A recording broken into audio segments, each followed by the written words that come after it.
श्री अभय वाजपेयी, ये नाम सभी को जाना पहचाना है क्योंकि हम सब जानते हैं कि इन्होंने शिक्षा के क्षेत्र में अपनी एक अग्रणी भूमिका निभाई है।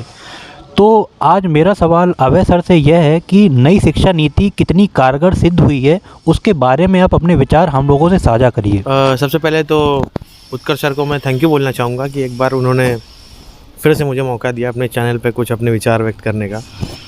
और बात जो आज का जो टॉपिक है हमारा वो है कि नई एजुकेशन पॉलिसी जो लागू हुई है हमारी, वो कितनी कारगर है और उसकी क्या उपयोगिता है। तो देखा जाए तो आज तक की जो शिक्षा चल रही थी हमारी, सबसे आखिरी बार अपडेट होने से आज तक 34 साल बीत गए। अब इससे ये पता चलता है कि हमारी जो सरकारें रहीं वो कितनी लापरवाह रहीं। उनको लगता है कि चीज़ें उनके रिलेटेड चीज़ें जो होती हैं, उनसे रिलेटेड चीज़ें जो हैं, चाहे वो कोई पॉलिटिकल मुद्दा हो या फिर वो हम जो भी करते हैं, यानी कि इवन अगर वो पंचवर्षीय योजनाएं भी होती हैं तो कहीं ना कहीं वो पॉलिटिकल मुद्दे से ही जुड़ी हुई होती हैं। उनको लगता है कि वो अपडेट करना ज़्यादा ज़रूरी है और शिक्षा नीति को अपडेट करने में उन्होंने 34 साल लगा दी।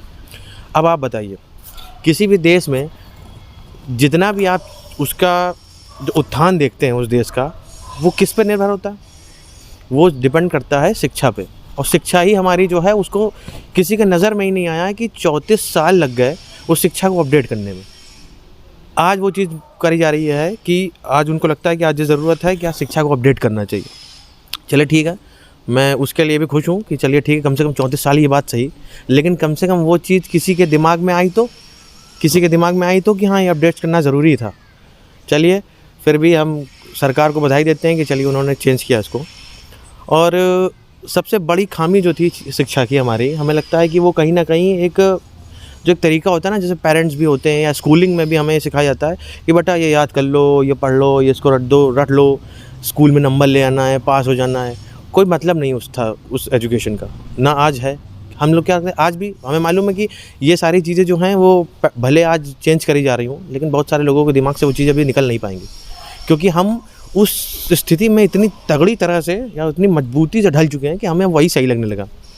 लेकिन कहीं ना कहीं ये बात कितनी इंपॉर्टेंट है, ये आज के पेरेंट्स को भी समझनी चाहिए, आज के टीचर्स को भी समझनी चाहिए कि एजुकेशन का मतलब ये नहीं होता कि आपको कुछ याद है या कुछ आपने रट लिया है, या आप उसके लिए कि आपसे कुछ पूछा जाए तो आपने एकदम पहाड़े की तरह के, हनुमान चालीसा की तरीके उसको सुना दिया। बिल्कुल इसका कोई मतलब नहीं है। Real education is seen in your behaviour.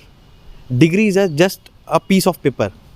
अगर आपकी जो एजुकेशन होती है वो आपके बिहेवियर में शो होती है, तो अगर वो आपके बिहेवियर में शो नहीं हो रही तो उस एजुकेशन का कोई मतलब नहीं।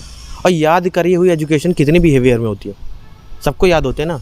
हनुमान चालीसा सबको याद होती है, गायत्री मंत्र सबको याद होता है, कितने लोग उसका मतलब जानते हैं? तो क्या ये आपके बिहेवियर में चेंज लाने का कोई योगदान देगी? नहीं, वो तब देगी जब आपने उसको समझाओ।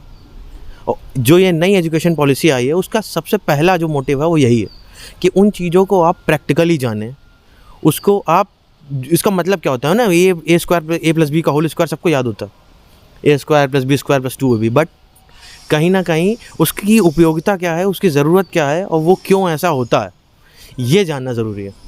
सिर्फ याद करने का कोई मतलब नहीं। तो सबसे अच्छी बात तो इसमें यही है कि हम उन चीज़ों को याद करने के बजाय उनको समझने पर ज़्यादा फोकस करेंगे।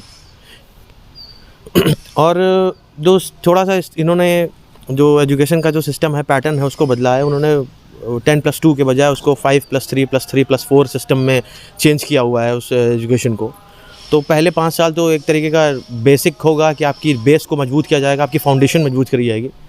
और अगले 3 साल में आपको कोई पर्टिकुलर सिलेबस पढ़ाया जाएगा, जैसे कि सामाजिक विषय, इतिहास, भूगोल और हिंदी जो पढ़ाई जाती हैं। और अगले 3 विषय में कोई स्पेशल विषय पढ़ाया जाएगा। एंड देन जो आखिरी के 4 हैं, उसमें आप पर्टिकुलरली टारगेट सेट के हिसाब से पढ़ेंगे कि आपको क्या सीखना है। अब उसमें कॉम्बिनेशंस कुछ भी हो सकते हैं। हो सकता है कि आप ज्योग्राफी के साथ फिज़िक्स पढ़ना चाहते हो, आप ले सकते हैं। तो एक कहीं ना कहीं एक फ्लेक्सिबिलिटी मिली स्टूडेंट को कि वो अपनी इच्छा अनुसार वो विषय पढ़ सकता है, कोई उसके साथ बाउंडेशन नहीं है।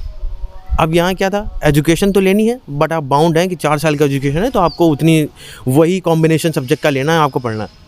तो अगर आपकी एजुकेशन ही आपको इतनी फ्लेक्सिबिलिटी नहीं देती है तो वो सिखा क्या रही है लाइफ में? अगर आप अपने हिसाब से चीज़ों को नहीं चेंज कर, वही बांध कर रखी है, आपकी एजुकेशन ही आपको बांध के रखती है, तो एजुकेशन का असली काम तो आपको फ्री करना था ना।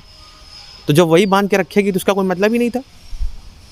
तो कहीं ना कहीं एक चीज़ ये बेटर हुई है आज अब जो हमारे तो नहीं हम लोगों के उसमें लक में था कि हम लोग वो एजुकेशन सिस्टम में पढ़ते, लेकिन अब आगे आने वाले बच्चे जो होंगे उसका ज़रूर एडवांटेज लेंगे और कहीं ना कहीं ये फ़ायदेमंद ही साबित होगी। और ठीक है, फिर अगर किसी का कोई क्वेश्चन होता हो तो वो सर के चैनल पर कमेंट करके कोई क्वेश्चन पूछ सकता है। Thank you.